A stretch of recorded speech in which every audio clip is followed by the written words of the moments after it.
Guðmundur Þóroddsson, fyrrverandi forstjóri Orkuveitunnar, tók mikið af gögnum frá Orkuveitunni stuttu áður en hann hætti fyrir 6 vikum. Hann hefur neitað að skila þeim þrátt fyrir ítrekaða kröfur. Guðmundur Þóroddsson, sem lét af störfum sem forstjóri Orkuveitunnar í lok maí, tók marga kassa með trúnaðarupplýsingum úr skjalageymslu Orkuveitunnar skömmu fyrir starfslok.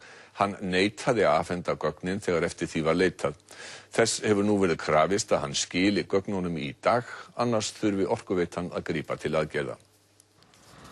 Guðmundur tók meðal annars með sér fundargerðir stjórnar Orkuveitunnar síðastliðin 10 ár ásamt fundargögnum.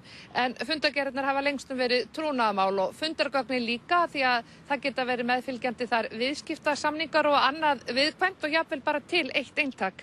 En starfsmönnum Orkuveitunnar algjörlega óheimilt að fara með gögnin úr húsi. Nokkrum dögum eftir starfslok Guðmundar kom í ljós að gögnin voru horfin og líka að hann hafði tekið þau. Talið að skjölin fylli marga kassa. Guðmundur var strax beðinn að skila gögnunum en hann neitaði. Síðan þá hefur hann oftsinnis verið beðinn að skila þeim enda liðnar tæplega 6 vikur síðan hann hætti. Þær beðnir hafa verið árangurslausar. Fyrir utan hversu alvarlegt það að trúnaðargögn hafa verið tekin og flutt út í bæ, þá hefur þetta líka valdið vandræðum hjá því starfsfólki Orkuveitunar sem hefur þurft að fletta upp í gögnunum. Guðmundur var frá síðastlinu hausti í leyfi frá forstjórastörfum hjá Orkuveitunni og var á meðan forstjóri Rey. Hún var ekki beinlínis sagt upp í lok maí, heldur var samkomulag starfslok að frumkvæði Orkuveitunnar.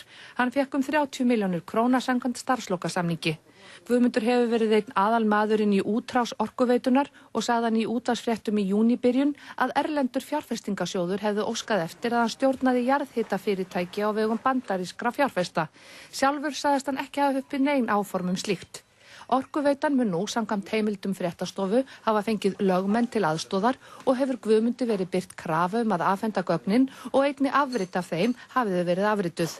Þetta ekki allt, því Guðmundur hefur líka verið krafinn að afhenda jeppabifreið sem hann fékk þegar hann var forstjóri Orkuveitunar. Guðmundur hefur líka neitað að skila jeppanum.